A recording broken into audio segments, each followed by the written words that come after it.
Assalamualaikum warahmatullahi wabarakatuh. Saya Rahmi Saida dari kelas 11 TOI akan menjelaskan materi tentang elektropneumatik. Elektropneumatik. Elektropneumatik merupakan pengembangan dari pneumatik, di mana prinsip kerjanya memilih energi pneumatik sebagai media kerja atau tenaga penggerak, sedangkan media kontrolnya mempergunakan sinyal elektrik ataupun elektronik. Sinyal elektrik dialirkan ke kumparan atau solenoid yang terpasang pada katup pneumatik. Dengan mengaktifkan saklar, sensor ataupun saklar pembatas yang berfungsi sebagai penyambung ataupun pemutus sinyal. Dari kedua gambar ini ada 3 bagian yang berbeda, yaitu bagian input sinyal, pemrosesan sinyal, dan output sinyal. Macam-macam elemen utama elektropneumatik. Yang pertama yaitu unit satu daya listrik. Bagian kontrol sinyal suatu pengontrolan elektropneumatik akan disuplai dengan suatu daya melalui bagian utama elektris. Di bawah terdapat 2 gambar yang berbeda, yaitu gambar unit satu daya listrik dan satu daya dalam pneumatik. Yang kedua ada tombol tekan dan saklar tekan. Saklar dipasang pada suatu rangkaian untuk mengalirkan arus listrik pada rangkaian tersebut, tersusun dalam saklar tekan NO dan NC dan saklar tekan NO dan NC. Gambar di bawah ini merupakan saklar tekan dengan kondisi NO. Dan yang kedua ini saklar tekan dengan kondisi NC. Dan yang ketiga kontak pemindah.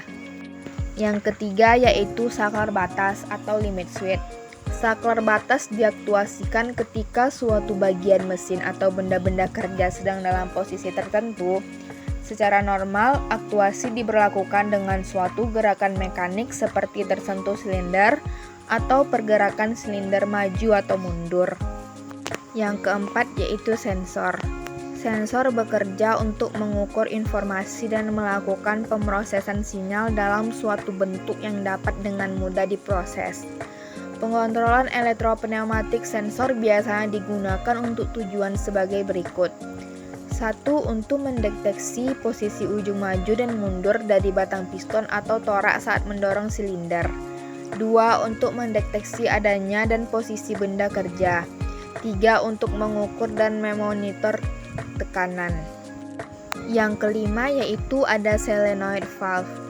Solenoid valve merupakan sebuah komponen pneumatik yang bekerja berdasarkan input tegangan dan arus. Yang mana saat solenoid ini bekerja, tegangan yang diterima pada solenoidnya kurang lebih 24 volt dengan syarat tidak ada pembebanan dan arus yang diterima kurang lebih 0,2 ampere. Dan yang terakhir yaitu relay dan kontaktor. Relay adalah suatu saklar yang digerakkan secara elektromagnetik.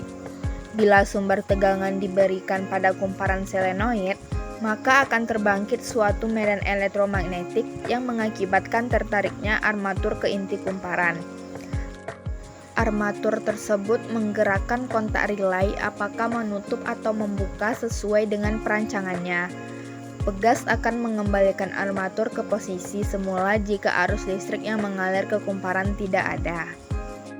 Sekian materi elektropneumatik dari saya. Wassalamualaikum warahmatullahi wabarakatuh.